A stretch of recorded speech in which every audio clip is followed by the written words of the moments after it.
Hi, ഞാൻ സുനന്ദ. നമ്മളെ കുഞ്ഞുമക്കൾക്കൊക്കെ ഇപ്പം അവധിക്കാലമാണ് അല്ലേ?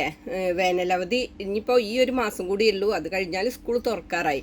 അപ്പോൾ പുതിയതായിട്ട് ബ്രാ ഇടാൻ തുടങ്ങുന്ന പെൺകുട്ടികൾക്കും അവരെ അമ്മമാർക്കും ഒക്കെ ടെൻഷൻ ആയവരിൽ തുടങ്ങി. എന്താ വെച്ചാൽ എങ്ങനെയുള്ള മോഡലാണ് നമ്മൾ സ്കൂളിൽ പോകുമ്പോൾ കുട്ടികളെ ഇടിയിപ്പിക്കേണ്ടത്, പിന്നെ അവർക്ക് ഇത് ഇടുമ്പോൾ ബുദ്ധിമുട്ടുണ്ടാവുമോ, അങ്ങനെയൊക്കെയുള്ള ടെൻഷനാണ് അല്ലേ?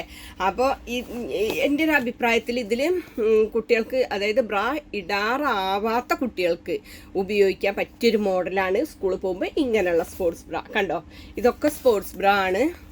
ഇങ്ങനെയുള്ള കുട്ടികൾക്ക് ഉപയോഗിക്കാൻ പറ്റിയ മോഡലാണ്. അപ്പം നിങ്ങൾ തുടക്കത്തിലാണ് നിങ്ങളെ മക്കൾക്ക് ഇത് ഇട്ട് കൊടുക്കാൻ തുടങ്ങുകയാണെങ്കിൽ നിങ്ങൾ ഇത് ഇങ്ങനെയുള്ളൊരു സ്പോർട്സ് ബ്രാ തിരഞ്ഞെടുത്തോളൂ. പിന്നെ ഇതിൽ ബ്രാ സ്ലിപ്സ് എന്ന് പറഞ്ഞിട്ടൊരു മോഡലും കൂടി വരുന്നുണ്ട്, ഞാൻ അടുത്ത വീഡിയോയിൽ കാണിക്കട്ടോ.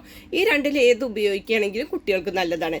അപ്പം നിങ്ങൾ ചെയ്യേണ്ട ഒരു കാര്യം എന്ന് പറഞ്ഞാൽ, നമുക്ക് ഈ ഒരു അവധിക്കാലത്ത് തന്നെ ഇങ്ങനെയുള്ള മോഡലുകൾ ഇട്ട് കുട്ടിക്ക് ഒന്ന് ശീലാക്കി കൊടുക്കുക. എന്താ വെച്ചാൽ അവർക്ക് പെട്ടെന്ന് ഇതൊക്കെ കൂടി ഇട്ടിട്ട് പെട്ടെന്ന് ആ സ്കൂളിലേക്ക് പോകുന്ന ആ ഒരു ഇതും ടെൻഷനും കാര്യങ്ങളും, പിന്നെ ഇതൊക്കെ ഇടുമ്പോൾ നമുക്ക് ആദ്യമായിട്ട് ഇടുമ്പോൾ അവിടെ കാണും ഇവിടെ കാണും, അങ്ങനെ ഇനിയിപ്പോൾ ഞാൻ അത് ഇട്ടീന്ന് മറ്റുള്ളവരറിയോ, അങ്ങനെയൊക്കെയുള്ള ടെൻഷൻ കുട്ടികൾക്ക് ഉണ്ടാവും. അപ്പോൾ അതൊക്കെ ഒഴിവാക്കാൻ വേണ്ടിയിട്ട് നമ്മൾ ഈ അവധിക്കാലത്ത് ഇത് കുട്ടികളെ ശീലാക്കണം. അപ്പോൾ അവർക്കും തന്നെ ആ ഒരു ടെൻഷനും കാര്യങ്ങളൊന്നും ഇല്ലാതെ സ്കൂളിൽ പോകുന്ന സമയത്ത് ഇതിട്ട് നല്ല ആത്മവിശ്വാസത്തോട് കൂടിയിട്ട് പോവാം. അപ്പോൾ നിങ്ങൾക്ക് ഇങ്ങനത്തെ മോഡലുകൾ നമ്മളെടുത്ത് പലവിധ മോഡലുകളുണ്ട്. ഇതെല്ലാം തന്നെ ഇനി സ്ലീവ് ചെറുതുള്ളതുണ്ട്, അങ്ങനെയൊക്കെ ഉള്ളതുണ്ട്. അപ്പോൾ നിങ്ങൾക്ക് ആർക്കെങ്കിലും എൻ്റെ കയ്യിൽ നിന്ന് ഇങ്ങനെയുള്ള സ്പോർട്സ് ബ്രാകൾ വാങ്ങണമെന്നുണ്ടെങ്കിൽ ഞാൻ സ്ക്രീനിൽ കൊടുത്തിട്ടുള്ള ഈ നമ്പറിലേക്ക് വാട്സപ്പ് മെസ്സേജ് ചെയ്താൽ മതി കേട്ടോ. ഓക്കേ.